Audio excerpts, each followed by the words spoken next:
রাসূলুল্লাহ সাল্লাল্লাহু আলাইহি ওয়াসাল্লামের বয়স যখন 6 বছর, এ যুবকেরা, এ নবী পাকের উম্মতিরা, আমার দয়ার নবী রাসূলুল্লাহ আব্বা জানকে যখন হারিয়েছিলেন, 6 বছর বয়সে আম্মা জানকে হারিয়েছেন। এ আমার ভাইজানেরা, আল্লাহর রাসূলের বয়স যখন 8 বছর, আমার দয়ার নবী রাসূলুল্লাহ সাল্লাল্লাহু আলাইহি ওয়াসাল্লাম একটা পাহাড়ের পাদদেশে গিয়ে আমার দয়ার নবী বসে বসে আম্মা জান আব্বা জানের জন্য কন্দন শুরু করেছে। এ যুবকেরা, যে পিতা মাতার সঙ্গে আমরা দুর্ব্যবহার করি, খারাপ ব্যবহার করি, যে পিতা মাতাকে আমরা লাঞ্ছিত করি, অপমানিত করি, এ যুবকেরা, একটা বাড়ির থেকে আমার রাসূলুল্লাহর 8 বছর বয়স থেকে শিক্ষা নেন। আল্লাহ রাসূলের যখন পিতা মাতা কেউ দুনিয়াতে ছিল না, এ যুবকেরা 8 বছর বয়সে আমার দয়ার নবী অজান নয় লেগে ঝরঝর ঝরঝর করে কাঁদে। কোথায় জানেন? পাহাড়ের পাদদেশে। কিন্তু এ যুবকেরা, এ নবী পাকের উম্মতিরা, দুনিয়ার জমিনে আল্লাহ পাক রব্বুল আলামিন আমাদেরকে পিতা মাতার কোলে পাঠিয়েছেন। আল্লাহ কোরআন পাকের মধ্যে পরিষ্কার ভাবে জানিয়ে দিয়েছেন, আমার আল্লাহ পাক রব্বুল আলামিন জানিয়ে দিয়েছেন, ফালা তাকুল্লাহুমা উফিউ ওয়ালা তানহারহুমা ওয়া কুল্লাহুমা কওলান কারীমা। ফালা তাকুল্লাহুমা উফিউ ওয়ালা তানহারহুমা ওয়া কুল্লাহুমা কওলান কারীমা। এ যুবকেরা, আমার আল্লাহ পাক রব্বুল আলামিন তার বান্দা বান্দীকে জানিয়ে দিয়েছে, ও বান্দা, না না না, তোমাদের আচার আচরণে, তোমাদের ব্যবহারে তোমার পিতা মাতা যেন উপ শব্দ না করে। এজন্য বলে এই রাসূলুল্লাহর আদর্শকে সামনে রেখে আজকে কিছু কথা বলে যাব, আপনারা বুঝবেন তো নাকি না পালাবেন বাবাজি? হ্যাঁ, আল্লাহর কোরআন বলছে, ফালা তাকুল্লাহুমা উফি ওয়ালা তানহারহুমা ওয়া কুল্লাহুমা কওলান কারীমা। আল্লাহ বলছে, বান্দা, তোমাদের আচার আচরণে, তোমাদের ব্যবহারে তোমার পিতামাতা যেন উফ শব্দ না করে। ভাই, আমাদের বাড়িতে আমাদের মা বাপ আছে না নাই? কথা বলেন, মা বাপ আছে না? তার কারণ হচ্ছে পিতামাতা হচ্ছে সন্তানের উৎস। পিতামাতা সন্তানের উৎস। চোখ থাকতে চোখের মর্ম আমরা বুঝি না। আজকে যখন আমার আব্বা জান পীর একে ভাইদার আলী হুজুর রাহমাতুল্লাহ আলাইহি বেঁচে ছিলেন, তখন বুঝতে পারিনি। আর যখন 3 বছর আগে চলে গেলেন, এখন বোঝা যাচ্ছে যে কতটা কষ্ট।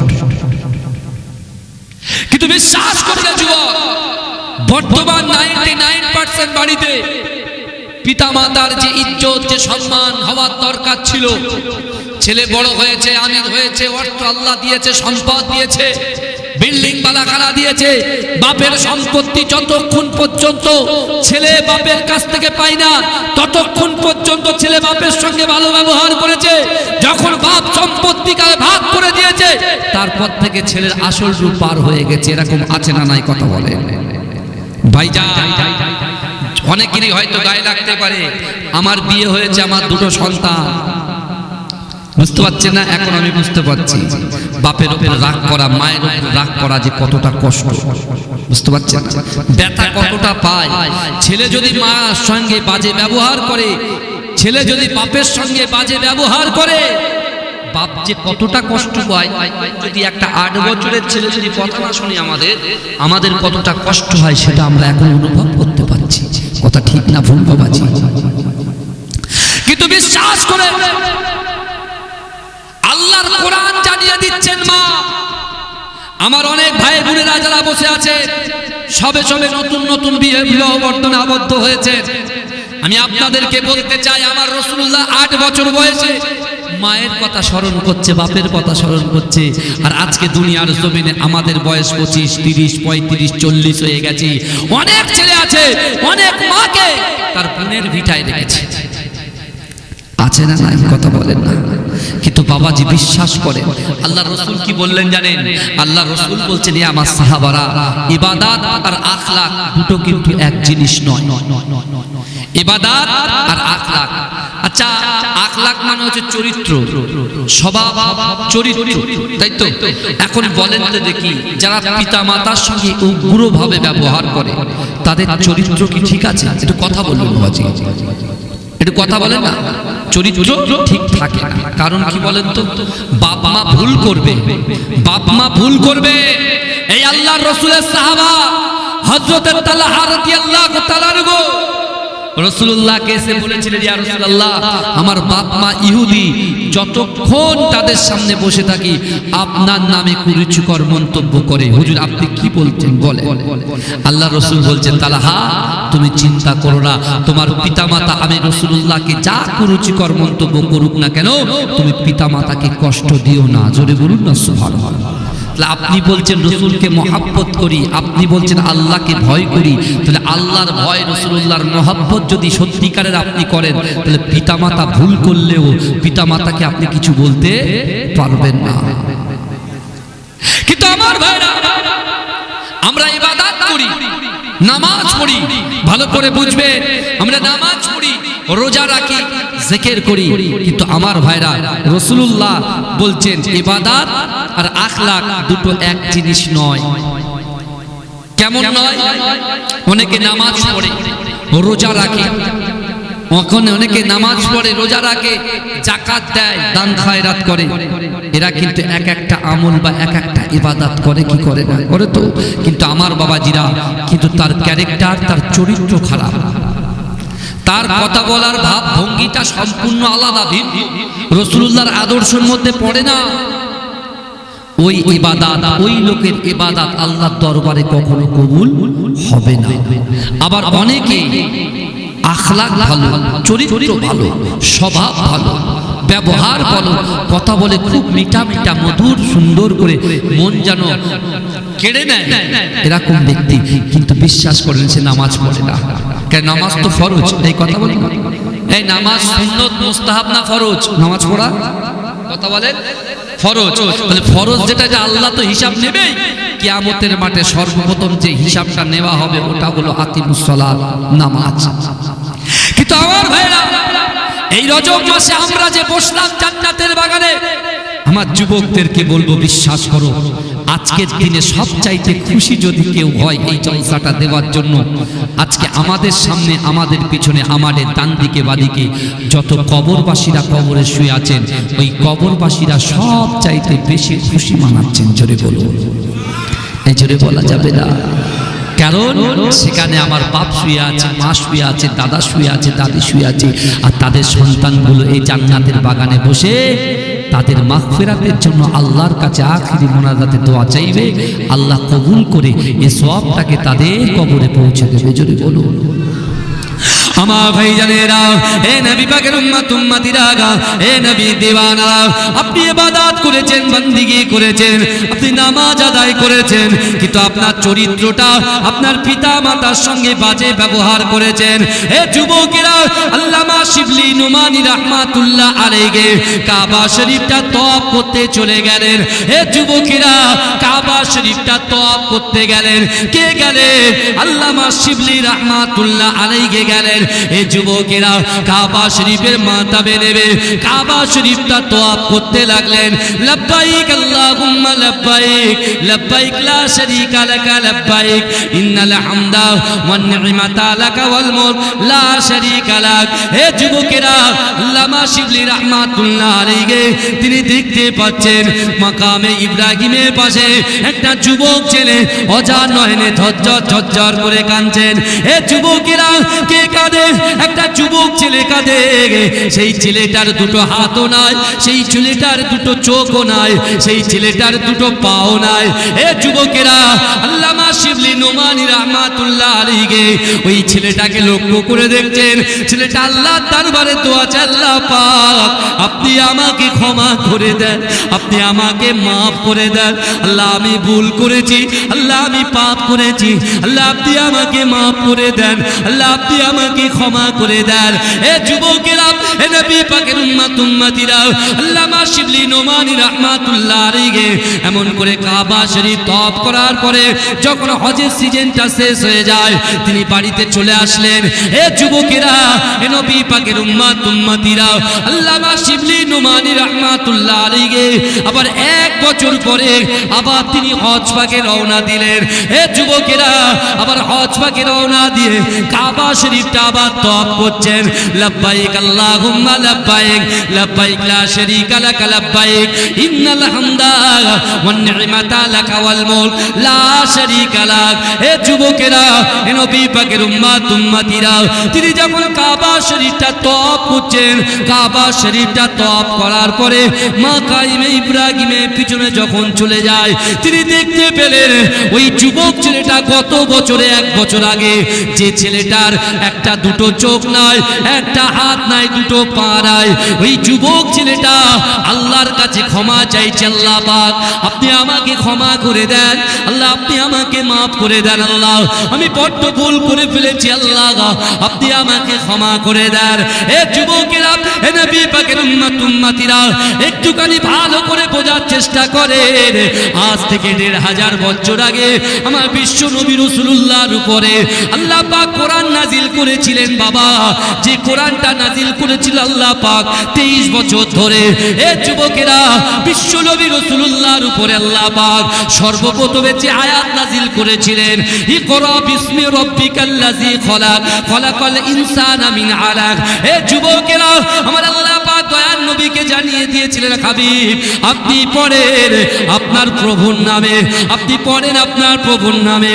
এডুকেশন, শিক্ষা, শিক্ষা হচ্ছে মানব জাতির মেরুদণ্ড। বাবা, এ যুবকেরা, আজকে এই গ্রামের যুবক মা বোনেদেরকে কিছু কথা বলে যাব রসুলের আদর্শকে সামনে রেখে।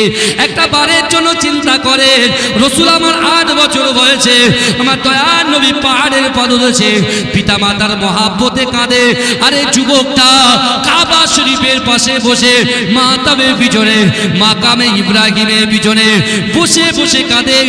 আল্লামা শিবলি নোমানী রাহমাতুল্লাহ আলাইহি তিনি চিন্তা করছেন, না না, গত 1 বছর আগে এই ছেলেটাকে আমি এখানে ক্ষমা চাইতে দেখেছিলাম, আবার 1 বছর পরে এসে আমি এই ছেলেটাকে দেখছি, কি ব্যাপার? এ যুবকেরা, ওই সময় আল্লামা শিবলি নোমানী রাহমাতুল্লাহ আলাইহি ওই যুবকটার কাছে গিয়ে বসে গেলে, জোরে বলে, আল্লামা শিবলি নোমানী গিয়ে বসে গেলেন, যুবকটার পিঠে হাত দিলেন, যেই দিলেন যুবকটা চমচম, কারণ সে দুটো চোখই তার নেই, দুটো পা নেই, একটা হাত নেই। এই কারোর অসুবিধা হচ্ছে না তো? ভালো করে বুঝবেন। আল্লামা শিবলি নোমানী রাহমাতুল্লাহ আলাইহি ছেলেটাকে জিজ্ঞাসা করছে, বাবা কি ব্যাপার বলো তো? বলছে, কেন, কি হয়েছে, কি আপনি?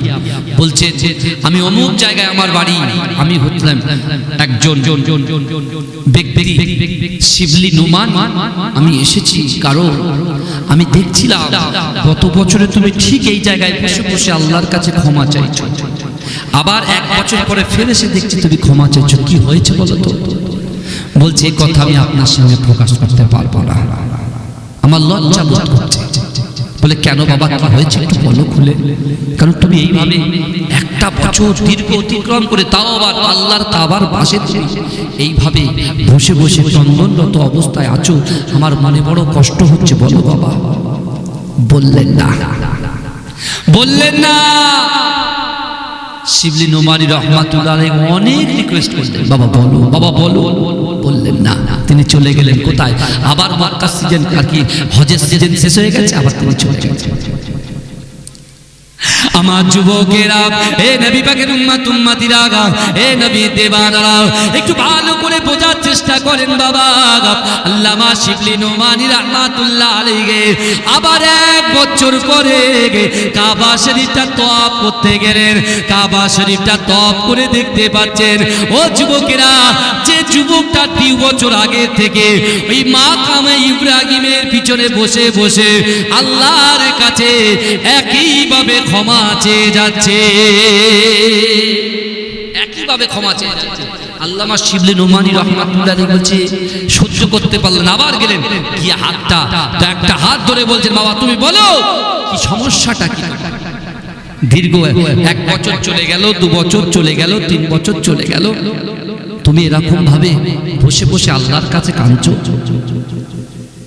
ওই যুবক ছেলেটার চোখ দিয়ে ঝরঝর করে পানি পড়ছে, আর আল্লাহর ওলি শিবলি নোমানীকে বলছে, হুজুর আমি একটা ভীষণ বড় বিয়াদবি করে ফেলেছি, আল্লাহর কোরআনের বিরুদ্ধাচরণ করেছে। বলছে কি বাবা? বলছে আল্লাহ কোরআনে বলেছিলেন ফালা তাকুল্লাহুমা উফি ওয়ালা তানহারহুমা ওয়া কুল্লাহুমা কাওলান কারীমা। আল্লাহ বলছে তোমাদের আচার আচরণে, তোমাদের ব্যবহারে তোমাদের পিতামাতা যেন উপশব্দ না করে। কিন্তু হুজুর, একদিন আমি ব্যবসার জন্য বাইরে গিয়েছিলাম। ব্যবসার জন্য বাইরে থেকে এসে বাড়িতে এসে আমার স্ত্রীর সঙ্গে ঘরেতে যখন বসে দুজনা কথোপকথন করছিলাম, আমার স্ত্রী আমার মায়ের বিরুদ্ধে দুটো কথা বলেছেন। কিন্তু আমি বাইরে থেকে এসেছি, আমার মেজাজটা ঠিক ছিল না। স্ত্রীর কথা শুনে মায়ের উপরে উত্তপ্ত হয়ে আমার মা একটা টুলের উপরে বসেছিল, আর আমি আমার স্ত্রীর কথা শুনে, অর্থাৎ আমি রাগটাকে কন্ট্রোল না করতে পেরে আমি মায়ের পিছন থেকে এক লাথি মেরে ফেলে দিলাম। ফেলে দেওয়ার সাথে সাথে আমার মা ছটফট করতে করতে আমার সামনেই ইন্তেকাল করলো। ইন্না লিল্লাহি ওয়া ইন্না ইলাইহি রাজিউন। আমি আমার বোনদেরকে দোষ দিচ্ছি না, কিন্তু হয়তো এই ব্যাখ্যা দেবেন না যে দেখেছেন হুজুর স্বামীদেরকে উত্তপ্ত করে চলে যাচ্ছে। না, আপনি আপনার কোরআনের আয়াতের কথা আমি বলে যাচ্ছি আপনাদের। আমার ভাইজানেরা, এ নবী পাকের উম্মতিরা, এ নবী দিওয়ানারা, আল্লামা শিবলি নুমানি রাহমাতুল্লাহ আলাইহি ওই যুবকটাকে বলছে, বাবা যুবক ছেলে, না না না, আমি তোমাকে দেখতে পাচ্ছি তোমার দুটো পা নাই, তুমি কেমন করে মাকে লাথি মেরেছো? এ যুবকেরা, এ নবী পাকের উম্মতিরা, আল্লামা শিবলি নুমানি রাহমাতুল্লাহ আলাইহি ওই যুবকটাকে বলছে, বাবা তুমি তো অন্ধ, তোমার তো দুটো চোখ নাই, তুমি কেমন করে মাকে দেখতে পেলে? বাবা তোমার তো হাত একটা আছে একটা নাই, কি ব্যাপার? হে যুবকেরা, হে নবী পাকের উম্মতিরা, ওই আল্লাহর বান্দা ওজা নয়নে কাঁদতে কাঁদতে আল্লামা শিবলি নুমানি রাহমাতুল্লাহ আলাইহি বলেছিলেন, হুজুর না না না, যেদিন আমার মাকে আমি লাথি মারলাম, লাথি মারার পরে আমার মা যখন ইন্তেকাল করলো, আমার মনে বড় কষ্ট হলো, আমি সহ্য করতে পারলাম না। আমার মায়ের লাশের পাশে বসে আছি, মানুষগুলো যখন শুনেছে না না না আমার লাথির আঘাতে আমার মা ইন্তেকাল করেছে, মানুষ আমাকে লাঞ্ছিত করতে লাগলো, মানুষ আমাকে তাচ্ছিল্য করতে লাগলো, মানুষ আমাকে নানান রকম কুভাষায় মন্তব্য করতে লাগলো। হুজুর আমি মনে মনে শর্মিন্দা হয়ে গেলাম, আমি মনে মনে লজ্জাবোধ করলাম। হায় হায় হায় হায়, যে মা আমাকে দুধ পান করে মানুষ করেছে, রাগের বশতে আমি আমার মাকে কতল করে ফেললাম, আমি আমার নিজেকে ক্ষমা করতে পারলাম না। হুজুর না না না, ওই দিনকের বিকেল বেলা আমার মাকে সুন্দর করে কাপন পরিয়ে দিলাম, সুন্দর করে গোসল করানো হলো, কাপন পরানো হলো, গোসল কাপন পরিয়ে দিয়ে আমার জানাজা যখন শেষ করে দিলাম, হুজুর না না না, বাড়িতে এসে আমার মায়ের ছোট্টবেলার কথা মনে পড়ে। আমি যখন খেতাম না, আমি যখন বাড়িতে আসতাম না, আমার মা ভাত দিয়ে দরজার সামনে দাঁড়িয়ে থাকতো, আমি যখন ঘুমাতাম না, আমার মা আমার পাশে বসে বসে আমার মা আমার পাশে বসে বসে আমার মা মেসেজ করে দিত, মাথায় হাত বুলিয়ে দিত। আমি যতক্ষণ পর্যন্ত ঘুমাতাম না, আমার মা না দে আমাকে ঘুম পাড়িয়ে দিত। শুধু তাই নয়, শীতের রজনীতে আমার গায়ের কম্বল পড়ে যাবে, ওই জন্য মা আমার না ঘুমিয়ে সারা রাত আমার দিকে চৌকি দিত। কিন্তু হুজুর না না না, আমি তো রাগের বসে বিয়াদবি করে ফেলেছি, আল্লাহর কাছে কি আমার ক্ষমা হবে? কারণ আমি তো আল্লাহর কোরআনের বিরুদ্ধাচরণ করেছি। এ যুবকেরা, এ নবী পাকের উম্মতিরা, একটু ভালো করে বোঝার চেষ্টা করেন বাবা।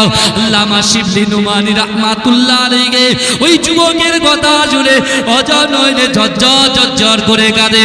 এ যুবকেরা, ওই সময় শিবলি নুমানি জিজ্ঞাসা করছে, বাবা ছেলে তোমার তো পা নাই, মাকে লাথি মারলে কি করে? বলছে হুজুর না না, আল্লাহ পাক রব্বুল আলামিন আমাকে দুটো করে পা দিয়েছেন, দুটো করে চোখ দিয়েছেন, দুটো হাত দিয়েছেন, আল্লাহ পাক বোঝার ক্ষমতা দিয়েছেন। কিন্তু হুজুর না না, যেদিনকে মাকে দাফন করেছিলাম, মাকে দাফন করার পরেতে ঘরের ভিতরে ঢুকে যখন মায়ের কথা বড্ড মনে পড়ছে, আমি একটা হাতুড়ি দিয়ে আমার পায়ে আঘাত করতে লাগলাম, এত জোরে আঘাত করলাম, আমার মনে কষ্ট সইছে না, আমি কষ্ট সহ্য করতে পারলাম না। সাথে সাথে আমার বাড়িতে একটা বড় ছুরি ছিল, একটা তরোয়াল ছিল, ওই তরোয়াল দিয়ে আমার ডান পা দিয়ে মাকে লাথি মেরেছিলাম। আর ওই ডান পাটা আমি নিজে হাতে তরোয়াল দিয়ে ওই পাটাকে খেটে ফেলে দিলাম। হুজুর না না না, তাও আমার মনে আশা মেটে না, আমার মাকে আমি কষ্ট দিয়েছি, কি করব? হুজুর আপনি কি জানেন, আমি মনে মনে চিন্তা করছি, আল্লাহ পাক কোরআন পাকের ভিতরে বলেছে, বান্দা ওহুয়া মাকুম আইনা মা কুনতুম, ও বান্দা তোমরা যেখানে আমি আল্লাহ সেখানে, তোমরা যেখানে আমি আল্লাহ সেখানে। আমি আমার মাকে আঘাত করেছি ওই জায়গায়, কিন্তু আল্লাহ ছিল, আল্লাহ দেখেছে। কিন্তু আল্লাহর কাছে তো কিয়ামতের মাঠে তারাজ্জু থাকবে, মিজানের পাল্লা থাকবে। হুজুর আমি তো ভুল করে ফেলেছি, কিন্তু মিজানের পাল্লায় আল্লাহ যদি জিজ্ঞাসা করে তোর মাকে লাথি মারলি কেন, আমি তো কোনো জবাব দিতে পারবো না। হ্যাঁ, আজকে ইমানের কথা বলছি আমরা, তাই না? আমরা তো মুসলমান, নামে মুসলমান। হয়তো খারাপ লাগবে কথাটা, আমরা নামে মুসলমান। আপনি হিসাব করুন, খাতা পেন বার করে। আমি যে কথাগুলো বলছি নোট করে। এ যুবক, আমেরিকার ইউরোপের যারো সন্তান ইসরায়েল যেভাবে ফিলিস্তিনের উপরে অ্যাটাক করেছে, এই ফিলিস্তিনের মায়ের কোলে সন্তান শুয়ে আছে, মা মায়ের দুধ পান করছে, হঠাৎ করে বোমের আওয়াজে পুরো অন্ধকার হয়ে গেছে। উপর থেকে বড় বড় পিলার গুলো মায়ের বুকের উপরে পড়ে গেছে। মা ছেলেকে বাঁচানোর জন্য নিজের মাথা, নিজের বুকটাকে ছেলেকে আগলে রেখে দিয়েছে। জোরে বলবেন না, এ জোরে বলবেন না। মা ইন্তেকাল করেছে, তবু তার যে গ্যাপের ভিতরে সন্তানকে তার যাতে ক্ষতি না হয় সেই চিন্তা মা করেছে। জোরে বলবেন আমার ভাইরা, চিন্তা সন্তানকে বুকে আগলে ধরেছে। এ যুবক, বাপ সন্তানকে স্কুলে নিয়ে যাচ্ছে, মাদ্রাসায় নিয়ে যাচ্ছে। কোথায়? এ কথা বলেন না। মাদ্রাসায় নিয়ে যাচ্ছে, বন্দুকের গুলিতে ছেলে ঝাঁঝরা হয়ে গেছে। কিন্তু যুবক, আজকে ছেলে গোয়ালিয়া এই গ্রামে মুসলমানরাও কলেমা পড়েছে, লা ইলাহা ইল্লাল্লাহ মুহাম্মাদুর রাসূলুল্লাহ। ফিলিস্তিনের মুসলমানরাও কলেমা পড়েছে, লা ইলাহা ইল্লাল্লাহ মুহাম্মাদুর রাসূলুল্লাহ। এ যুবকেরা, শীতকালে আমাদের প্রত্যেকের বাড়িতে কম্বল আছে না নাই? কথা বলে। কিন্তু ওই ফিলিস্তিনের জমিনে আজকে আমাদের এলাকায় আমরা খেতে পাচ্ছি, ঘুমাতে পাচ্ছি, আনন্দ করতে পাচ্ছি কি পাচ্ছি না? সত্যি কথা বলে। এই যে সরকারি ক্ষমতায় থাকুক না কেন, আমি কারোর বিরুদ্ধে বলছি না, কারণ এই স্টেজটা সম্পূর্ণ আলাদা। এখানে রাসূলুল্লাহর আদর্শের কথা, কোরআনের কথা আলোচনা হবে, কথা ঠিক না ভুল? কিন্তু আমার ভাইরা ভালো করে বোঝার চেষ্টা করে। আজকে আপনি বলেন, দুনিয়ার জমিনের উপরে এই পশ্চিম বাংলার ভিতরে আমরা ঠিকঠাক ভাবে সুন্দর করে বসবাস করতে পারছি কি পাচ্ছি না? কথা বলেন। আদার্স স্টেজে চলে যান, সেখানে গিয়ে তো আপনি পাগল হয়ে যাবেন। কিন্তু এই যুবকেরা ভালো করে বোঝার চেষ্টা করে, বিশ্ব নবী রাসূল সাল্লাল্লাহু আলাইহি ওয়াসাল্লামের আদর্শ কিন্তু আমাদের ভিতরে রাখতে হবে। যখন আমেরিকা, ইউরোপের চারু সন্তান ইসরায়েল যখন ফিলিস্তিনের বুকে অ্যাটাক করেছে, সন্তানের লাশটাকে নিয়ে বাপ আকাশের দিকে আল্লাহকে দেখাচ্ছে, বলছে, আল্লাহ আমার বড় সন্তান চলে গেছে, আমি কোনো কষ্ট পাইনি, এখনো মেজে সন্তান আছে, মেজে সন্তানকেও দিতে রাজি আছি, ছোট সন্তানকে দিতে রাজি আছি, কিন্তু আল্লাহ বাইতুল মুকাদ্দাসটাকে দিতে রাজি নয়। জোরে বলে, এই জোরে বলবেন না। বাইতুল মুকাদ্দাস কি জানেন? কি বলেন তো বাইতুল মুকাদ্দাস? বাইতুল মুকাদ্দাস হচ্ছে আমাদের প্রথম কিবলা। আমরা পশ্চিম দিকে ফিরে নামাজ পড়ি তো, কথা বলে পশ্চিম দিকে। তো বাইতুল মুকাদ্দাসটা হচ্ছে মুসলমানদের প্রথম কিবলা। আল্লাহ তিনটে মসজিদকে সম্মানিত করেছেন। কটা? তিনটে মসজিদ। একটা হচ্ছে মসজিদুল হারাম, কাবা শরীফের মসজিদ, যে মসজিদের সামনে বসে এই যুবকটা মাকে লাথি মেরেছিল, ও আল্লাহর কাছে ক্ষমা চাইছে পিছনে। ওই মসজিদে যে নামাজ পড়বে 1 লক্ষ রাকাতে সওয়াব পাবে। জোরে বলে, আর একটু জোরে বলে, কত রাকাতে সওয়াব পাবে? 1 লক্ষ রাকাতে সওয়াব পাবে। আর দ্বিতীয় নম্বর মসজিদ হচ্ছে মসজিদুন নববী। ওই মসজিদে যে নামাজ আদায় করবে 50,000 রাকাতে সওয়াব পাবে। জোরে বলেন, আর একটু জোরে বলেন ভাই। তারপরে এই বাইতুল মুকাদ্দাস, যে বাইতুল মুকাদ্দাসে এখনো মারামারি চলছে, বুঝতে পেরেছেন না? মুসলমানদেরকে অত্যাচার করছে, লাঞ্ছিত করছে, অপমানিত করছে, কিন্তু মুসলমান ঘাবড়াচ্ছে না। একটা যুবকের কাছে একটা পেরেস গিয়ে বলছে, বাবা যুবক তোমার ভয় পাই না?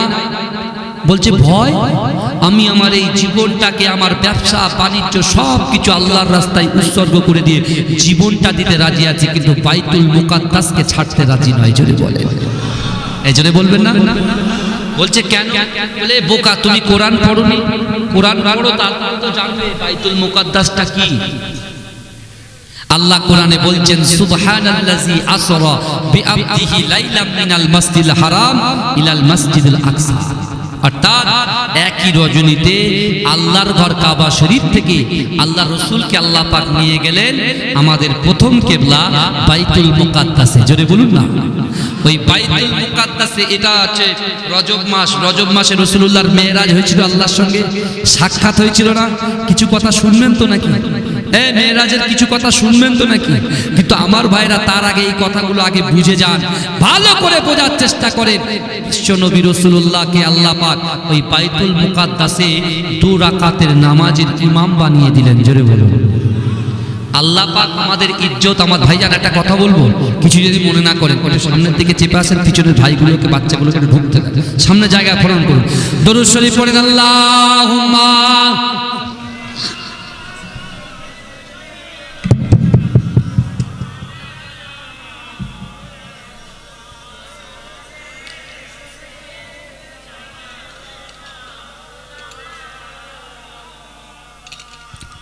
আমার বাবাজিরা ভাইরা ভালো করে বোঝার চেষ্টা,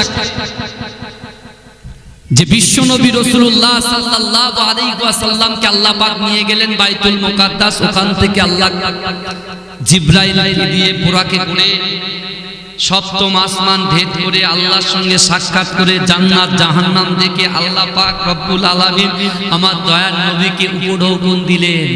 আমার আল্লাহ পাক আমার রাসূলুল্লাহর হাতে খাজানা তুলে দিলেন 5 ওয়াক্ত নামাজ। জোরে বলেন, 5 ওয়াক্তের নামাজ পড়লে কতটা ফায়দা, কতটা নেকি পায়, আমি শেষের 10 মিনিট আগে বলবো, আমাকে মনে করিয়ে দেবেন। হ্যাঁ, মনে করিয়ে দেবেন তো? মনে করিয়ে দেবেন। কিন্তু আমার ভাইরা আপনি চিন্তা করেন, আমি প্রথমে বলতে, আর এই বাইতুল মুকাদ্দাস হচ্ছে আমাদের প্রথম কিবলা, আর এই মসজিদে যারা নামাজ পড়বে 25,000 সওয়াব পাবে। কত? 25,000 রাকাতে, 25,000 রাকাতে সওয়াব পাবে। জোরে বলুন না সুবহানাল্লাহ। তাহলে এই 3টে মসজিদকে আল্লাহ সব থেকে বেশি সম্মানিত করেছে। কিন্তু আমার ভাইরা সেই কাবা শরীফে সর্বপ্রথম যে কাবা ইব্রাহিম আলাইহিস সালাতু ওয়াস সালাম তৈরি করেছিলেন, তার আগেও থেকেও যে কাবাটা ছিল, ওই কাবার পাশে মাকামে ইব্রাহিমের পাশে একজন যুবক যে মার সাথে লাঞ্ছিত অপমানিত করেছে, হ্যাঁ, চার লাঠির আঘাতে তার মাকে হত্যা করেছে, সেই ছেলে ক বছর ধরে কেঁদেছে, কাঁদছে ক বছর ধরে? এই দেখেন বাবাজি শুনছে আলহামদুলিল্লাহ, 3 বছর, 3 বছর ধরে কাঁদছেন। এই বুঝতে পারলে ভালো লাগে, মিলে 3 বছর ধরে কাঁদছেন। আর শিবলি নোমানী রহমাতুল্লাহ আলাইহি বলছেন, তোমার পানি লাথি মারলে কি করে? বলে হুজুর প্রথম পাটা আমি কেটে ফেলেছি, আমি আমার পাটা তরোয়াল দিয়ে নিজে কেটে ফেলেছি, তাও যখন শান্তি হচ্ছে না দ্বিতীয় পাটাও কেটে ফেলেছি, কেটে তাও আমি শান্তি পাচ্ছি না। তারপর আমি কি করেছি? আমি আমার নিজের একটা হাত আর একটা হাত দিয়ে কেটে ফেলেছি, হিচড়ে হিচড়ে হিচড়ে হিচড়ে আল্লাহর কাবা ঘর পর্যন্ত পৌঁছে গেছি। জোরে বলুন, জোরে বলুন না। আমার ভাইজানেরা, এ নবী পাকের উম্মত উম্মতিরা, এ নবী দেওয়ানরা, আল্লাহ পাকের নবীদের উপরে আল্লাহ পাক ওই নাজিল করত, আল্লাহ ওলি বান্দাদের উপরে আল্লাহ পাক এলান পাঠায়। বাবা, এ যুবকেরা, এ নবী পাকের উম্মত উম্মতিরা, আল্লামা শিবলি নোমানী রাহমাতুল্লাহ আলাইহি ওই যুবক ছেলেটা বলছে, আমি আমার মাকে কষ্ট দিয়েছি, আমার লাঠির আঘাতে আমার মা যখন ইন্তেকাল করেছে, আমি আল্লাহর কাছে ক্ষমা চাওয়ার জন্য নিজের দুটো পা খানা কেটে ফেললাম, একটা হাত কেটে ফেললাম। আমার যখন মন হাই দিচ্ছে না, আমার মন যখন আরো খারাপ হয়ে যায়, আমি নিজের আঙুল দিয়ে, নিজের হাতের আঙুল দিয়ে নিজের চোখ খানা উপড়িয়ে ফেললাম। কিন্তু না না না, এখনো পর্যন্ত আমার দিলের ভিতরে জ্বলন হয়। আমি আল্লাহর কাছে কি জবাব দেব? আমার আল্লাহ তো আমাকে ক্ষমা করবে না। এ যুবকেরা, এ নবী পাকের উম্মত উম্মতিরা, আমার আল্লাহ পাক কোরআনে বলছে, বান্দা বিসমিল্লাহির রহমানির রহিম আহাসিবান নাসু আইয়ুতরাকু আইয়াকুলু আমান্না ওয়া হুম লা ইফতানুন।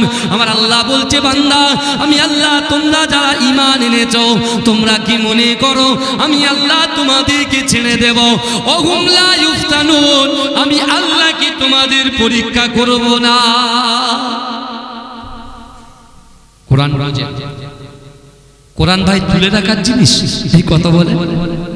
এই কোরআন কি সাজিয়ে রাখার জিনিস? আপনি প্রত্যেক বাড়িতে চলে যান, কোরআন দেখবেন সাজানো আছে, কিন্তু কোরআন পড়নেওয়ালা লোকের অভাব। কোরআন পড়ার লোকের অভাব। যদি বলেন হুজুর কি কথা বলছেন আপনি? আরে ভাই, এখন মুসলমানদের উপরে বিশাল অত্যাচার, চারিদিকে দেখছেন না কি অবস্থা হচ্ছে?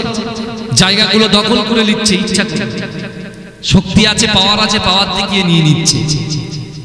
তা ভাই, আমরা মুসলমান কার উপরে ডিপেন্ডেন্ট বলেন? আল্লাহর উপরে। ভরসা কার উপরে করি আমরা?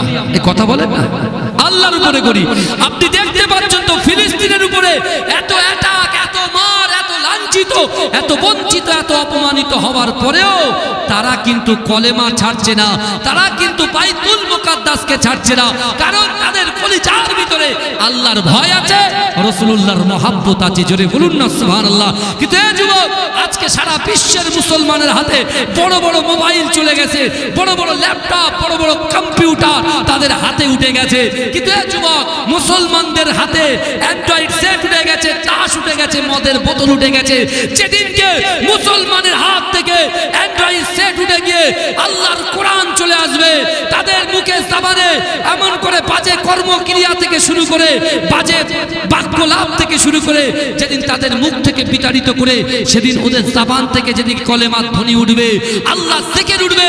শুধু তাই নয়, যারা চোয়া পাট্টা শাটটা ছেড়ে দিয়ে যারা নামাজের মাসাল্লায় বসে আল্লাহর কাছে দোয়া চাইবে, এ যুবকেরা বিশ্বাস করো, আল্লাহর কোরআন, রাসূলুল্লাহর মহব্বত একদিন না একদিন দেরি হলেও মুসলমানদের বিজয় আসবে, আসবে, আসবে। জোরে বলুন না। কিন্তু আমরা তো কোরআন থেকে দূরে সরে গেছি, হাদিস থেকে দূরে সরে গেছি, পিতামাতার মহব্বত থেকে দূরে সরে গেছি, আলেমদের সম্মান থেকে দূরে সরে গেছি। আর মা বাপের মহব্বত, ভালোবাসা তো দূরের কথা, যত তাচ্ছিল্য করা হয় পিতামাতা। আমি ওই জন্য তুললাম, কারণ মা বাপই তো আসল শিক্ষক সন্তানের। মা বাপেরই তো আসল শিক্ষক সন্তানের। বাপ বিড়ি খাচ্ছে, ছেলেকে বলছে দেশলাইটা নিয়ে আয়।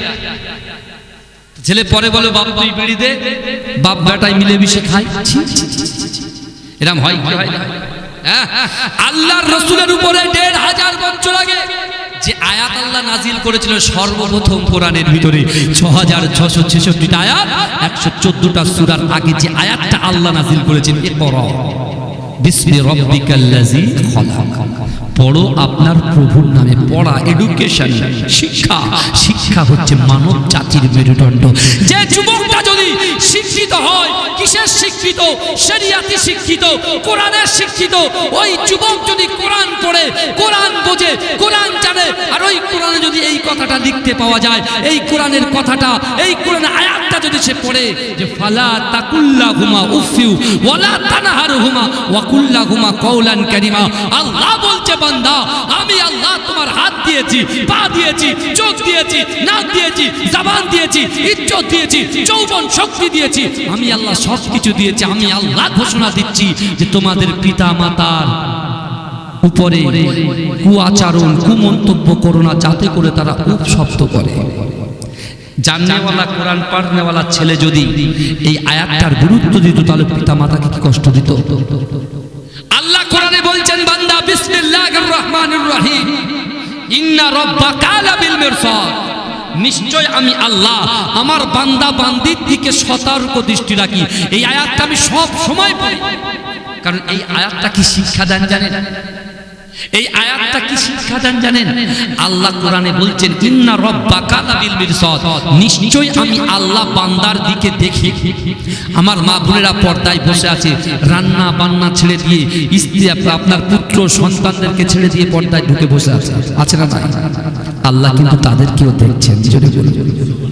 এই আজকে আমার যুবকগুলো বসে আছে, আমার মুরব্বী বাপগুলো বসে আছে শীতের রজনীতে, এখান থেকে ঠান্ডা উঠছে, তারপরেও তারা বসে আছে। আমার আল্লাহ কিন্তু দেখছেন। জোরে বলে আল্লাহ কতটা দেখেন? আমার যুবকরা লটারি কাটা হারাম, জুয়া খেলা হারাম, গান শোনা হারাম, গালাত গালাত পিকচার ব্লু ফিল্ম দেখা হারাম, গালাত গালাত পিকচার দেখা হারাম, পিতা মাতার কষ্ট দেওয়া মারাটাও হারাম। বুঝতে পারছেন না? এই কাজগুলো যে আমরা করি, আর আমরা যখনই কোনো হারাম কাজ করি ভাই আমরা জানিয়ে করি না গোপনে গোপনে করি? জোরে বলে, একটু কথা বলতে হবে ভাই। আমি এক ডাকে একদম ঘটনা ধরে চলে যাব, আমার দ্বারা হবে না। বুঝতে পেরেছেন? এরকম কোনো বিশাল 3 ঘন্টার ঘটনা একভাবে কোনো জায়গায় পাবেন না। বুঝতে পেরেছেন? একটা আসে সেই জায়গা থেকে বলতে হয়, কিন্তু ভালো করে শোনেন আগে। রসুল কাঁদছে 8 বছর বয়সে মা বাপের জন্য, আর আমাদের পিতামাতা আছে, তাও আমরা কাঁদা তো দূরের কথা, তাদের কিভাবে লাঞ্ছিত করব, তাদের কিভাবে রুচিকর মন্তব্য দিয়ে কথা বলবো, এই চিন্তা আমাদের মাথায় আসে। কিন্তু আপনি বলেন, আমরা যখন কোনো বাজে কাজ করি, গুনার কাজ করি, ওই গুনার কাজটা কি আমরা দেখিয়ে করি না লুকিয়ে লুকিয়ে করি? জোরে বলেন। তাহলে আপনি বলছেন আমি আল্লাহকে ভয় করি, রসুলকে মহাব্বত করি, এই আয়াতটা বাড়িতে নিয়ে যাবেন আজকে। ইন্না রাব্বাকা লাবিল মিরসাদ। আল্লাহ বলছে বান্দা তুই ইমাম সাহেবের পিছনে লুকিয়ে লুকিয়ে তুই লটারি কাটছিস, ইমাম যাচ্ছে করে মাথাটা এদিক করে নিচ্ছিস, ঠিক আছে? পিজ্জাদা রাকিবুল আজিজ বখতিয়ারি ভাই গাড়ি নিয়ে যাচ্ছে, ঠিক লটারির দোকানের পাশ দিয়ে তুই তুই করে মুখটা ঘুরিয়ে নিলে, ঠিক আছে মেনে নিলাম। কিন্তু আমি আল্লাহ তো দেখছি। কে দেখছে? কথা বলে না, দেখছে আল্লাহ দেখছে। কে দেখছে?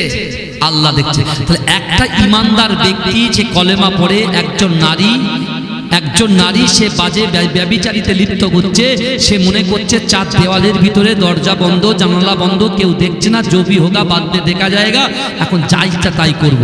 কিন্তু ওর ভিতরে যদি আল্লাহর ভয় থাকে, রাসূলুল্লাহর মহব্বত থাকে, ও তখন মনে করবে হয়তো ইমাম দেখছে না, পীরজাদা পীর সাহেবরা দেখছেন না, হ্যাঁ গ্রামের কোনো গুণমান ব্যক্তি দেখছে না, দেখছেন কে? আল্লাহ। সাথে সাথে সে কি করবে? জিনিসটাকে অ্যাভয়েড করবে। যে অ্যাভয়েড করতে পারবে আল্লাহ তাকে 2টো জান্নাত দেবে।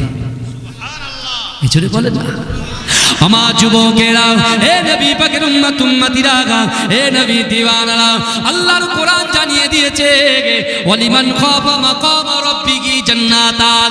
হে যুবকেরা, হে নবী পাকের উম্মত উম্মতিরা, আমার আল্লাহ পাক রব্বুল আলামিন পবিত্র কালামুল্লাহ শরীফের মধ্যে বান্দাকে জানিয়ে দিয়েছে, ও বান্দা, আমি আল্লাহর ভয় যদি কোনো বান্দা বান্দির অন্তরের মধ্যে থাকে, কাল কিয়ামতের মাঠেতে আমি আল্লাহর সামনে দাঁড়ানোকে যদি ভয় করে, কোন বান্দা বান্দি আমার সামনে দাঁড়ানোকে ভয় করে, আমি আল্লাহ পাক রব্বুল আলামিন ওই বান্দা বান্দিকে 2টো করে জান্নাত পুরস্কার দেব। হে যুবকেরা, আবার আল্লাহ বললেন বান্দা আহাসিবান নাসু ওয়াইতরাকু আইয়াকুলু আমান্না ওয়া হুম লা ইফতারুন। আমার আল্লাহ বলে বান্দা না না না, তোমরা যারা ঈমান এনেছো তোমরা কি মনে করো আমি আল্লাহ তোমাদেরকে ছেড়ে দেব? ওয়া হুম লা ইফতারুন, আমি আল্লাহ কি তোমাদের পরীক্ষা করব না? এ যুবকেরা, হে নবী পাকের উম্মত উম্মতিরা, যে কোনো মুহূর্তে, যে কোনো সময়ে, যে কোনো মাধ্যম দিয়ে আমার আল্লাহ আমাকে আপনাকে পরীক্ষা করতে পারে। হে যুবকেরা, মুসলিম জাহানের 2য় খলিফা হযরত আমিরুল মুমিনিন হযরত ওমর ফারুক রাদিয়াল্লাহু তাআলা আনহু যে রাসূলুল্লাহর মাথা কাটতে গিয়েছিল, ওই ওমর আমার দয়ার নবীর কদমের কাছে তার মাথাটাকে বিক্রি করে দিয়েছিল। হে যুবকেরা, আল্লাহ পাক ওই ওমরের উপরে এত খুশি হয়েছিল, এত রাজি হয়েছিল, আল্লাহ পাক হযরত ওমরকে বেঁচে থাকাকালীন জান্নাতের সার্টিফিকেট দিয়ে দিয়েছিল।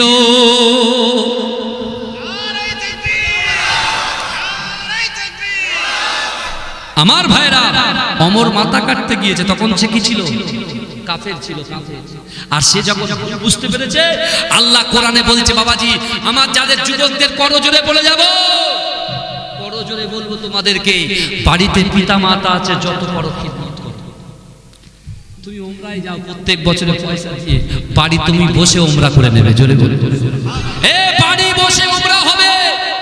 যে টাকা দিয়ে আপনি ওমরা করতে যাচ্ছে, ওই ওমরার টাকাটা দিয়ে যদি মাকে খিদমত করতে পারেন, মায়ের ফুসফুসের সমস্যা, মায়ের লাংসের সমস্যা, মায়ের পায়ের সমস্যা, ছেলে বলছে শুধুমাত্র ওই ক্যালকল খাওয়াচ্ছে,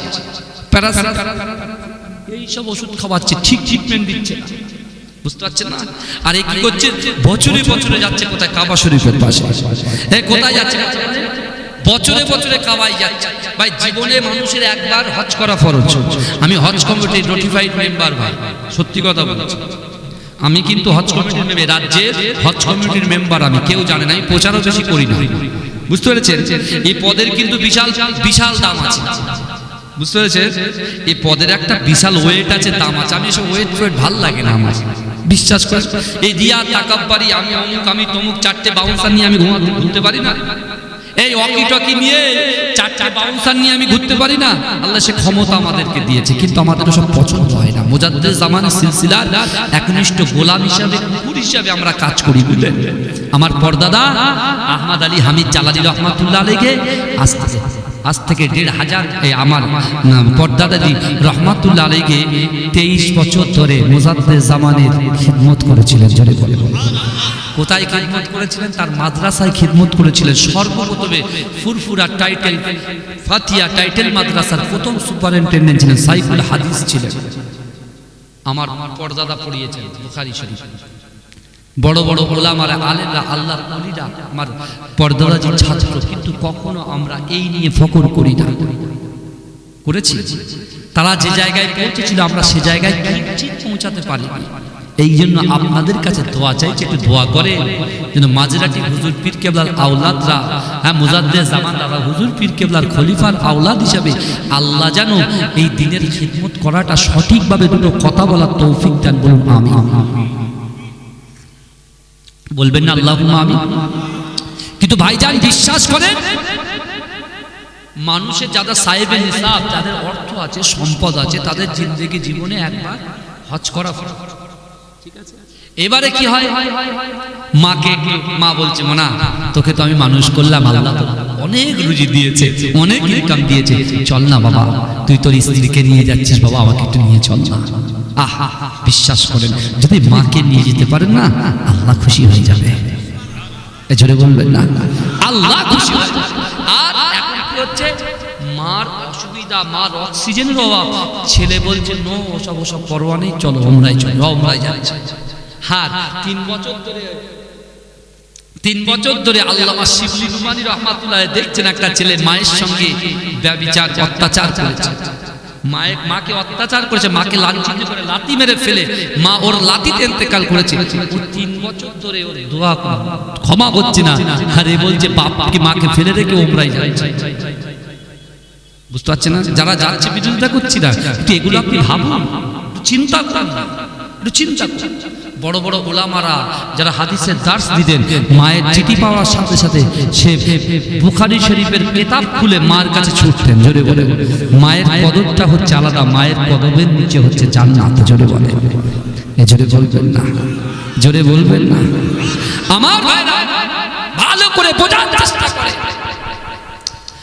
হযরতে ওমর ফারুক রাদিয়াল্লাহু তাআলা আনহু, তিনি রসুলকে মারতে গিয়ে রসুলুল্লাহর কাছে নিজের জীবনটাকে উৎসর্গ করে দিয়ে চলে আসলেন।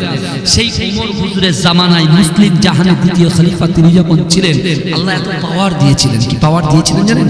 এটাকে আমাদেরও আল্লাহ পাওয়ার দিয়েছেন। আপনি শুনেন, বুঝতে পারবেন। আল্লাহ বলছে, আল্লাহ রসুল বলছেন যে আমি রসুলুল্লাহ জাবান দিয়ে, আমার জাবান মোবারক দিয়ে যে কথাটা আমি বলি, আল্লাহ আসমানে ওই কথাটা কবুল করে দেয়। হ্যাঁ, আমার আল্লাহর রাগের চেয়ে দয়া বেশি। এই আমার আল্লাহ পাকের রাগের থেকে কি বেশি? দয়া বেশি। তাহলে আমরা যারা ভুল করেছি ভাই, যারা আমরা নামাজ কাজা করেছি, নামাজকে ছেড়ে দিয়েছি, মসজিদে যাইনি, জামাতের সাথে নামাজ আদায় করিনি, এরকম মানুষ অনেকে আছে। কিন্তু আপনি তো জানেন, এক ওয়াক্ত নামাজ ছুটে গেলে কত কোটি বছর জাহান্নামে পড়তে হবে। এর ভিতরে ইখতিলাফ আছে, তবুও পড়তে হবে জাহান্নামে। জাহান্নামের আযাব তো বড় শক্ত আযাব, জাহান্নামের আযাব তো বড় শক্ত আযাব। তাই দুটো আয়াত পড়েছি, এই দুটো আয়াতের ভিতরে ভালো করে সমন্বয়টা ভালো করে বুঝে যাক। আল্লাহ বলছে বান্দা আমি আল্লাহ তোমাদেরকে পরীক্ষা করব। আবার আল্লাহ বললেন বান্দা আমি আল্লাহ বলছি ওয়ালিমান খাফা মাকামা রাব্বিহি জান্নাতান, যার ভিতরে আমি আল্লাহর ভয় থাকবে, আমি আল্লাহর সামনে দাঁড়ানোকে ভয় করবে, আমি আল্লাহ তাকে দুটো জান্নাত দেব। জোরে বলে। তাহলে আপনি নামাজ যদি ছেড়ে দেন তাহলে আপনি যাচ্ছেন জাহান্নামে। আর যদি আল্লাহকে ভয় সত্যিকারের দিলের ভিতরে আপনার সেভ হয়ে যায়, তখন আপনি কি করবেন? নামাজটা ঠিকঠাক আদায় করবেন, স্ত্রীর হক আদায় করবেন, সন্তানের হক আদায় করবেন, হ্যাঁ পড়োশির হক আদায় করবেন, হুকুকুল্লাহ আল্লাহর হক, হুকুকুল ইবাদ সৃষ্টির হক, যেটাকে আমরা বলি বান্দার হক, ওই হকটাও আপনি পাই টু পাই যখন পালন করবে, আল্লাহর ভয় যখন আপনার দিলের ভিতরে এসে যাবে, আল্লাহ পাক বড় বড় মুসিবত, বড় বড় পালা মুসিবত থেকে, অত্যাচার থেকে, লাঞ্ছিত থেকে, অপমানিত থেকে আল্লাহ হেফাজত করে দুটো জান্নাত গিফট করবে। জোরে জোরে। এই মুসলিম জাহানের দ্বিতীয় খলিফা হুজুরের জামানায় একটা যুবক ছেলে ছিল, বুঝলেন? কোন কোন কিতাবে অনেক রকম কথা লেখা আছে, কিন্তু 20 থেকে 30 বছরের মধ্যে এই যুবক ছেলেটা একটা রুটিন করেছিল। সে 5 ওয়াক্ত নামাজ জামাতের সাথে মসজিদে নববীতে ইমাম ছিলেন। হযরতে ওমরে ফারুক রাদিয়াল্লাহু তাআলা আনহু ছিলেন ইমাম, আর এই যুবকটা ছিল মুক্তাদি। জোরে বলে, এই জোরে বলবেন না?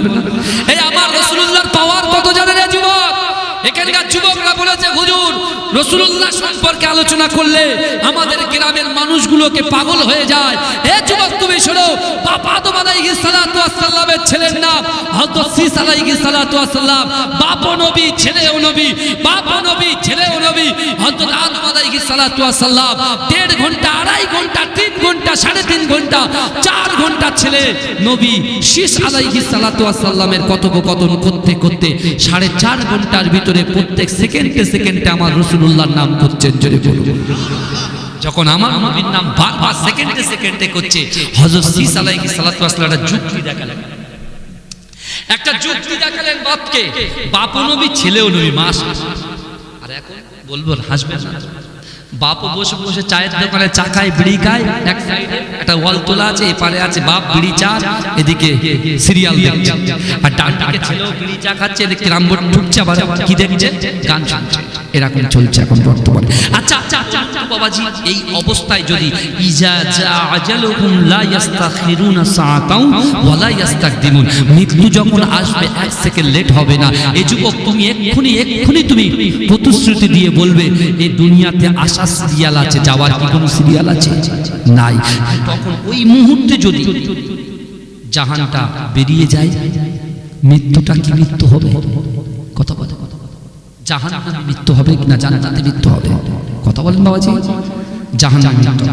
কিন্তু আপনি নামাজ পড়েননি, বাড়ি থেকে নিয়ত করেছেন আজকে নামাজ পড়তে যাব, রাস্তার মাঝখানে যে কোনো ভাবেই হোক আপনার জাহান থেকে রূহটা বেরিয়ে গেল, আপনার বডি থেকে রূহটা বেরিয়ে গেল, ওই মৃত্যুটা আল্লাহর কাছে জান্নাতে মৃত্যু হয়ে যাবে।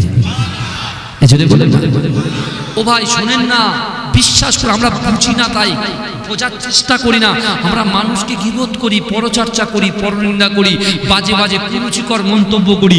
একজন নামাজি সে নামাজ পড়ে, 5 ওয়াক্ত দান করে, কিন্তু সে যদি ইমাম সাহেবের বিরুদ্ধাচরণ করে কুরুচিকর মন্তব্য করে, আর ইমাম সাহেব যদি ইমাম সাহেবকে করে ঠিক আছে, কিন্তু যদি একটা বেনামাজিকে, কোন একটা বেনামাজিকে যদি কুরুচিকর মন্তব্য করে, লাভ কিন্তু ইমাম সাহেবের হবে আর এই বেনামাজির হবে। কেন বলেন তো? এ যা নেকি কামাচ্ছে, এ গীবত করছে, এই নেকিটা পাস করে দিচ্ছে আল্লাহর কাছে, ইমাম সাহেবের কাছে, আর জানো না যে নামাজি পড়ে না তার কাছে, ওর লাভ হচ্ছে। আমার গীবত করা মানে আপনার লস, আমার লাভ। তাই তো এই আমার রাসূলুল্লাহর কোনো তার 63টা বছর জিন্দেগিতে একটা কেউ দেখাতে পারবে আল্লাহ রাসূল জীবনে মিথ্যা কথা বলেছে? কোন তাফসীরের ভিতরে, কোন হাদিসের ভিতরে, সিয়াসিয়াতের হাদিসের, আরো হাদিসের কিতাব তো বহুত আছে, কেউ দেখাতে পারবে? কারোর ক্ষমতা নাই, কারোর ক্ষমতা নাই। স্বয়ং আবু জেহেল পর্যন্ত উম্মে জামিল তার স্ত্রীর কাছে বলেছেন যে মুহাম্মদকে আমরা মিথ্যে কথা বলি, মিথ্যাবাদী বলি, পাগল বলি, হ্যাঁ মুহাম্মদকে পাগল বলি, মুহাম্মদকে আমরা শাহের বলি, কবি বলি। কিন্তু শুনো উম্মে জামিল, মুহাম্মদ কিন্তু পাগল নয়, মুহাম্মদ কিন্তু পাগল নয়, মুহাম্মদ হচ্ছে সত্যিকারের নবী। জোরে বলে, হ্যাঁ যে কোরআন তুমি তুলে রেখেছো বাড়িতে, ওই কোরআন পড়ছে আবু জেহেল এসে শুনছে। আবু জেহেল বলছে মুহাম্মদ কোরআন যেন বাইরে না যায়, আমার রাসূলুল্লাহর কাছে চালা। এই আমার দয়ার নবীর কাছে চালাকি। এই আমার রাসূল সেই সময় সংকল্প করলেন, সেই সময় নিয়ত করলেন। আর আবু জেহেল আবুল আবুদুবা শাইবা শিবা মুগিরাকে লক্ষ্য করে বলেছিলেন, এই জালিমেরা তোরা শোন, আজকে তোরা বলছিস কোরআনটা ঘরের মধ্যে সীমাবদ্ধ রাখতে, কিন্তু আমি রাসূলুল্লাহ আজ থেকে সংকল্পবদ্ধ হলাম, আজ থেকে ওয়াদা করলাম, আজ থেকে নিয়ত করলাম, এই কোরআনটাকে যতক্ষণ পর্যন্ত সারা বিশ্বের জমিনে ঘরে ঘরে আমি রাসূল এই কোরআনটাকে বন্টন করে দেব। জোরে বলে, জোরে বলা যাবে না? আপনি বলেন নিয়ত করেছেন ঘরে, আজকে সারা বিশ্বের জমিনে যে কান্ট্রিতে যাবে, এই যুবকেরা যে কান্ট্রিতে যাবেন সে কান্ট্রিতে মুসলমান পাবেন। আমেরিকায় চলে যান, মুসলমান পাবেন। হল্যান্ডে চলে যান, মুসলমান পাবেন। অস্ট্রেলিয়ায় চলে যান, মুসলমান পাবেন। সাউথ আফ্রিকায় চলে যান, মুসলমান পাবেন। জিম্বাবুতে চলে যান, মুসলমান পাবেন। ইংল্যান্ডে চলে যান, মুসলমান পাবেন। এই যুবকেরা যেখানেই যাবেন সেখানেই মুসলমানকে পাবেন। জোরে বলুন না। কিন্তু মুসলমানদের দুটো কাজ ভালো করে করতে হবে, কোরআনকে বুকে ধরেন, নামাজের পাটিতে চাইবে শুধু কোনো মানুষের কাছে নয়, কোনো মানুষের কাছে চাইবে না, চাইবে শুধু একটা জায়গায়, যে জায়গার কথা আল্লাহ কোরআনে বলেছেন, বান্দা উদউনি ওয়াস্তাজিব লাকুম, বান্দা তোরা আমার কাছে চা। তোদের বাড়িতে অসম্ভব, তোদের বাড়িতে অশান্তি, তোর মনে অশান্তি, তোর পিতামাতা কষ্ট পাচ্ছে, তুই শরীরে কষ্ট পাচ্ছিস, মা তুই কষ্ট পাচ্ছিস, আল্লাহর কাছে চা। অবশ্যই অবশ্যই লা তাকনা তুবির রাহমাতিল্লাহ, আমার রহমত থেকে নিরাশ হোস না। বান্দা তোর কষ্ট হচ্ছে, ইন্নাল্লাহা মা'আস সাবিরিন, তুই সবর ধর, তুই ধৈর্য ধর। তুই যদি ধৈর্য ধারণ করে আমি আল্লাহর উপরে ইস্তেকামাত থাকতে পারিস, একদিন তোর বিজয় আসবে। জোরে বলুন, জোরে বলে বল না, এই চিৎকার দিয়ে বল বল। সেই সাল্লাল্লাহু আলাইহি ওয়াসাল্লামের 4.5 ঘন্টার কথার ভিতরে প্রত্যেক কথাই কথাই হযরতে আদম আলাইহিস সালাতু ওয়াস সালাম আমাদের আদি পিতা বারবার আমার নবীর প্রশংসা করছে। জোরে বলুন। হযরত ঈসা আলাইহিস সালাতু ওয়াস সালাম বলছে, আব্বু কি ব্যাপার বলেন তো? বলে কেন বাবা? বলছে, আব্বু আপনি যে এই 2.5 ঘন্টা ধরে 4.5 ঘন্টা ধরে যে নবী নবী করছেন, তো একটা কথা বলবো কি? বলে হ্যাঁ বলো, একটা কথা বলবো। বলে বলো বাবা। বলে শুনুন আব্বু, আপনিও নবী। এই শুনছেন তো আপনারা? একটু তাকবীর দেন তাহলে বুঝতে পারবো। নারে তাকবীর, আর একটু জোরে হবে না? নারে তাকবীর, নারে তাকবীর। मसला के मुजाद ज़मा, मसला के मुजाद ज़मा, नारे तकबीर।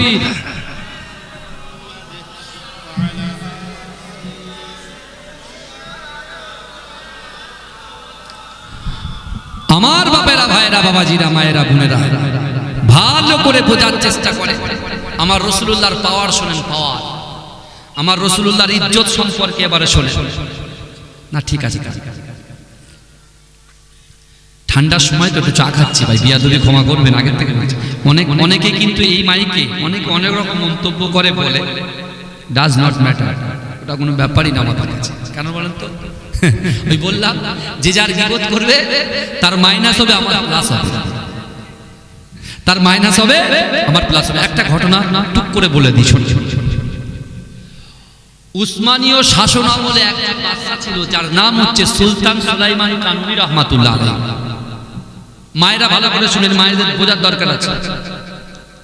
সুলতান সুলাইমান কানুনী রাহমাতুল্লাহ আলাইহি তিনি সেই রাজ্যের বিশাল বড় রাজা, তার রাজ্যের দেশে রাজা। রাত্রে ঘুমাচ্ছে, আমরা ঘুমিয়ে স্বপ্ন দেখি তো ভাই, অনেক ছেলে স্বপ্ন শুধু টাকা টাকা, শুধু অনেক তাই ফ্ল্যাট কিনছেন। এই আশেপাশের ছেলেরা এই যে প্রজেক্টটা নেমেছে, এরা মনে করছে শুধু স্বপ্ন দেখছে। মাশাআল্লাহ, 4খানা ফ্ল্যাট বুক করে ফেলে। সকালে উঠে দেখছে গায়ে কম্বল নাই, কেঁদা নাই, খাট থেকে নিচে কি বুঝলে? কিন্তু আমার ভাইরা, আরে স্বপ্ন দেখবেন তো টাকার স্বপ্ন কেন দেখবেন? সব সময় দৌড় করবেন, সব সময় দৌড় করবেন। যদি একবার যদি রাসূলকে দেখেন, বারহাক সত্য দেখেছেন, জোরে বলে। শয়তান করতে পারে।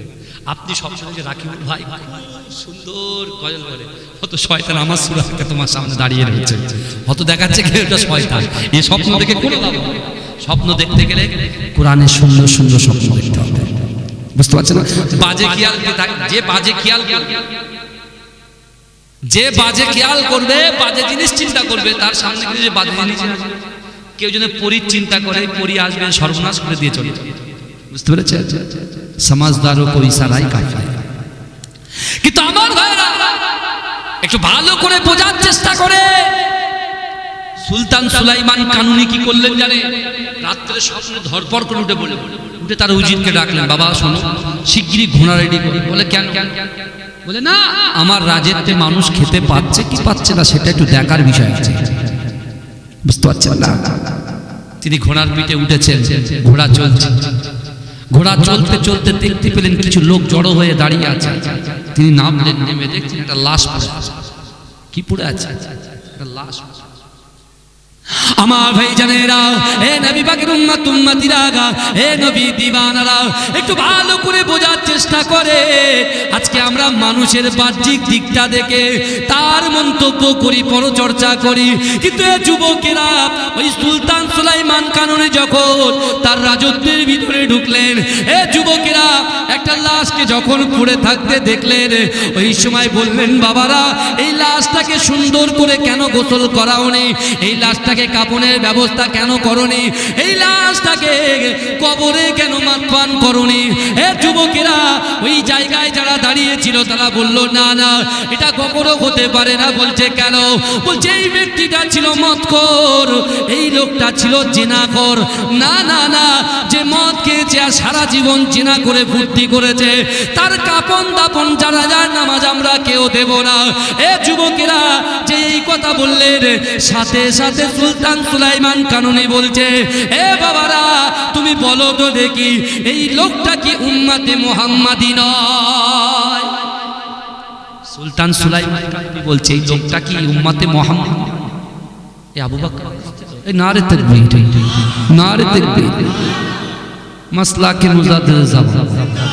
এ আমার প্রিয় ভাই এসেছেন, আলহামদুলিল্লাহ, মহব্বত খুব মহব্বত করে তাকবীর দেবেন না? নারে তাকবীর, নারে তাকবীর, নারে তাকবীর। হে প্রভু রহমান, তোমার ওই সেরা দান, নূরানি আল কোরআন, নূরানি আল কোরআন। জোরে বলবেন না? এই জোরে হবে, হবে, হবে। কমিটি ভাইরা খুব বলে হুজুর গজল বলবেন, হুজুর গজল বলবেন। তো হুজুর গজল বলুক, কজ বাদ দিক, হুজুরকে নিয়ে ওয়াজ করবে, হুজুর গজল বলবে, তা ওটা হুজুর কত দিকে যাবে? সব দিকে যেতে হবে। তাহলে তোমাদেরও 5 ওয়াক্ত নামাজ পড়তে হবে ইনশাআল্লাহ, ইনশাআল্লাহ। অনেকে হাত তোলা, এর বিরুদ্ধে আমি করি, যদিও নাম পড়ে ঘাড়ে আমার, তুই হাত তোলার চেষ্টা, সব আমার ঘাড়ে। হ্যাঁ, বলে হুজুর খুব সাবধান। বলে কেন? বলে হুজুর এতে যাবো, কোথায় যাবো? বলে পার্টির একটা বিশাল বড় মিটিং আছে। ভাই দেখ ভাই, বোঝাচ্ছি, দেখ ভাই সামনে যাস না, যে কোনো মনে ইট পড়তে পারে। হুজুর বলবেন কি? যাবার আগে তো পিছনে চলে চলে চলে, সামনে যাবো কি পিছনে যাবো? বুঝতে পেরেছেন? অত সহজ নয়। যাই হোক, আপনারা মিলেমিশে থাকবেন ভাই, মিলেমিশে থাকবেন সবাই, সবাই একে অপরের পরিপূরক। আমরা হচ্ছে একে অপরের পরিপূরক। বিশ্বাস করেন, আপনি নামাজি নন, আপনি ভোজদার নন, কিন্তু বিশ্বাস করেন আল্লাহ পাক রব্বুল আলামিন বান্দার বাহ্যিকটা দেখে বিচার করবে না, আল্লাহ আভ্যন্তরীণটা দেখেই বিচার করবে। জোরে বলুন। এ যুবক সুলতান সুলাইমান কানুনি কত সুন্দর করে কথাটা বললেন যে ইনি উম্মতে মুহাম্মাদ নয়। তখন সবাই মাথা হেঁট করে লজ্জাবোধ করলেন। বলে চলো এর বাড়িতে নিয়ে চলো, বাড়িতে নিয়ে যাও। এই বাড়িতে নিয়ে গিয়ে জিজ্ঞাসা করছে, তার স্ত্রী অঝরে কাঁদছে, একটা কাঁটা মুরগিকে ছেড়ে দিলে যেমন কাঁদে, স্ত্রী ছটছট করে কাঁদে। সুলতান সুলাইমান গিয়ে কাছে স্ত্রীর কাছাকাছি গিয়ে পদ্মার মাঝখানে গিয়ে বলছেন, বলে মা আপনার তো খুশি হওয়ার কথা, বলে আপনি তো খুশি হবেন, আনন্দ করবেন, কেন আপনার স্বামী তো মদ খায়, আপনার স্বামী জেনা করে, এটা ভালো জিনিস, আপনি মারা গিয়েছে আপনি বেঁচে গেলেন। বলছে না এটা হতে পারে না, আমার স্বামী মতো ভালো মানুষ আমার লাইফে আমি দেখিনি। জোরে বলি। কে বলছে? স্ত্রী বলছে। আমি কত বড় হুজুর, আমাকে চেনে আমার ওয়াইফ। কথা ঠিক না? ফজরের নামাজ পড়ি কি পড়ি না ওই তো জানি, কথা ঠিক না বলবো, কিন্তু আল্লাহ তো দেখছে, বুঝলে সব ধরা পড়ে যাবো, চিন্তা করার কোনো কারণ নেই, সব পরিষ্কার হয়ে যাবে কিয়ামতের মাঠে, বুঝতে পেরেছেন? সব এখন একটু সবর করেন, ধৈর্য ধরেন। আর যুবকদেরকে বলবো ওই সব কম্বল মুড়ি দিয়ে যে কাজগুলো তোমরা করো মোবাইল নিয়ে, সব বাদ দাও, বাদ দিয়ে একটু নামাজের পার্টিতে জানাও আর কোরআন তেলাওয়াত করো। কোরআন যারা জানে না, যোগ্য ভাই আমার ভাই আছে যোগ্য মানুষ, এনার কাছ থেকে কোরআনটা শিখে নেবেন, দেখবেন তুমি এতদিন ধরে নিয়ত করছিলে আল্লাহ কবুল করছে না, কোরআন শিখেছো আল্লাহ নিয়ত পূরণ করে দিয়েছে। এজন্য বলবেন না।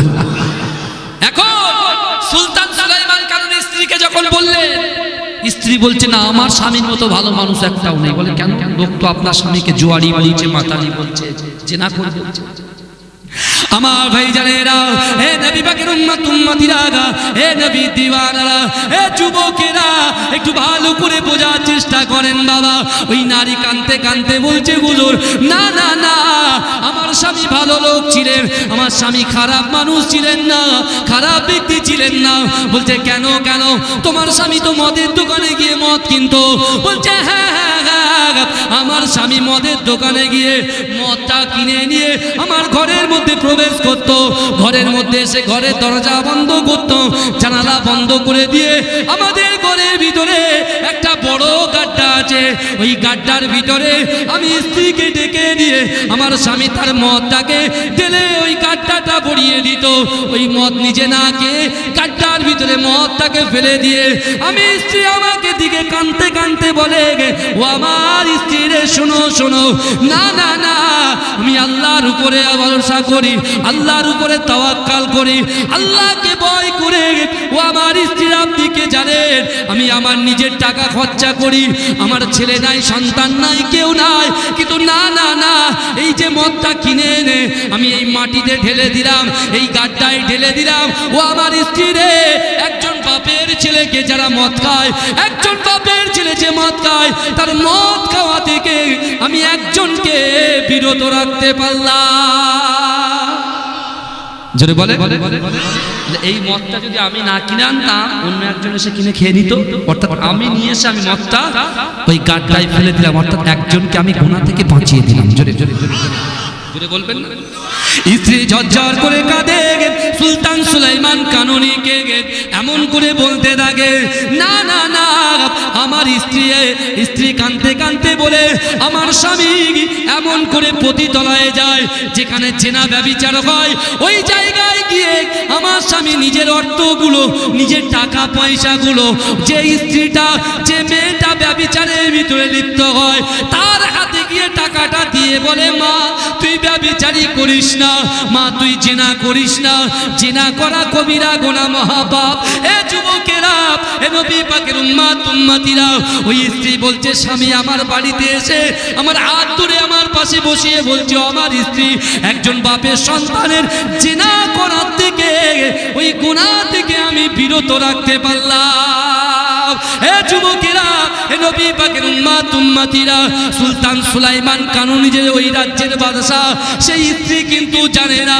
স্ত্রী কাঁদতে কাঁদতে বলেছিলেন, আমি আমার স্বামীকে বলেছিলাম, ও আমার স্বামী রে, না না, আপনি প্রকাশ্যে মদের দোকানে যাচ্ছেন, প্রকাশ্যে আপনি পতিতালয়ে যাচ্ছেন, মানুষ আপনাকে দেখছে, খারাপ বলছে, কিন্তু আপনি যখন ইন্তেকাল করবেন, আল্লাহ কোরআনে বলেছে, কুল্লু নাফসিন যায়িকাতুল মাউত, প্রত্যেক প্রত্যেক মানুষকে মৃত্যুর শ্বাস গ্রহণ করতে হবে। আপনি কোরআনে বলেছেন, আল্লাহ কোরআনে বলেছেন ওয়াজাআত সাকরাতুল মাউতি বিল হক, মৃত্যুর যন্ত্রণা সত্য। কিন্তু না না না, আপনি এভাবে যদি এমন করে প্রকাশ্যে গুনাহ করেন, প্রকাশ্যে এই সকল কাজগুলো করেন, আল্লাহ তো দেখতে পাচ্ছে আপনার ভিতরের জিনিসগুলো, কিন্তু বাহ্যিক দিক দিয়ে আপনার ইন্তেকালের সময় কেউ আপনাকে কাফন দেবে না, কেউ আপনার জানাজা পড়াবে না, কেউ আপনার জানাজার ইমাম হবে না, কেউ আপনাকে গোসল দেবে না, লোক আপনাকে লাঞ্ছিত করবে, অপমানিত করবে। এ যুবকেরা, ওই সময় আমার স্বামী বলেছিল, আমার হাত ধরে বলছে না না না, আল্লাহ বলছে বান্দা তোদের দিকে আমি আল্লাহ দেখি। আল্লাহর বিচার সত্য, আল্লাহর ওয়াদা সত্য, আল্লাহর ভয় কোন অন্তরে নিয়ে আছি। না না না, ও আমার স্ত্রী আপনি ঘাবড়াবেন না, এমন একটা দিন আসবে যেদিন আমি ইন্তেকাল করব, আমার এলাকার লোক যদি আমার জানাজার নামাজ না পড়ে, আমি কথা দিয়ে গেলাম আমার আল্লাহ পাক অবশ্যই আমার জানাজার ইমাম করে আমাদের রাজত্বের রাজা হযরত সুলাইমান কানুনকে আমার জানাজার ইমাম বানিয়ে দেবে। নারায়ে তাকবীর, নারায়ে তাকবীর। আমার ভাইরা দাঁড়িয়ে আছেন কে? ওই স্ত্রীর সামনে দাঁড়িয়ে আছেন কে? স্বয়ং তার রাজত্বের রাজা কে? সুলতান সুলাইমান কানুনি। কিন্তু তিনি জানেন না। মানুষের বদনাম করবে, হ্যাঁ বদনাম করবে, করে করে যত পারেন তত করেন, কি হবে? মাইনাস। এই কি হবে? মাইনাস হবে। আর যত ধৈর্য ধরবেন তত কি হবে? Plus plus. যাক আমার যুবকরা বুঝেছে। এবারে সুলতান সুলাইমান খান তো অবাক। রাসূলুল্লাহ কোরআন ঘরের ভিতরে পড়েছে, আবু জেহেল আবু সুফিয়ানরা বলেছে ঘরের বাইরে না যায়। রাসূল নিয়ত করেছে, আল্লাহ নিয়ত কবুল করেছেন না করেন? যারা বলবেন না। এবার আমার রাসূলুল্লাহর মুখের বাণী, রাসূল বলছে আমার জবান দিয়ে যে কথা বলে আল্লাহ আসমানে কবুল করে। আর আমার কিছু উম্মত আছে দুনিয়ার জমিনের উপরে আল্লাহর ভয়, রাসূলুল্লাহর মহব্বত, নামাজের পাটির উপরে বসে আল্লাহর কাছে যেটা চাইবে আল্লাহ সেটা কেউ করবে। ব্যাস হয়ে গেল। আপনাদেরও অপশন আছে, আমার মায়েদের অপশন আছে, যারা পর্দায় বসে আছে। কটা জিনিস থাকতে হবে? তিনটে। চাষ করেন তো আপনারা? চাষে বরকত পেতে চান? চাষ করেন তো আপনারা? আপনারা চাষ করেন, কলকাতার বাবুরা খায়। কি বলছেন আপনারা? চাষ করা বন্ধ করে দেন, বাবুদের খাওয়া মাথায় উঠে। আপনাদের একটা ইজ্জত আছে, আল্লাহ ইজ্জত দিয়েছে, আল্লাহ সম্মান দিয়েছে ভাঙড়বাসীকে। বুঝতে পারছেন? কারণ বলেন, আল্লাহটা নিয়ামত দিয়েছে আপনার। চাষ যদি, সবজি যদি না করে আপনারা সাপ্লাই না দেন, সব না খেয়ে ওই শুধু শুকনো ভাত খেতে হবে। বুঝতে পারছেন?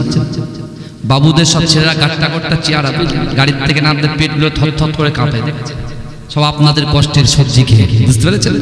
সবজি দেওয়া বন্ধ করবেন, কাক তুলে নিয়ে চলে। কথা ঠিক না? অত সহজ নয়।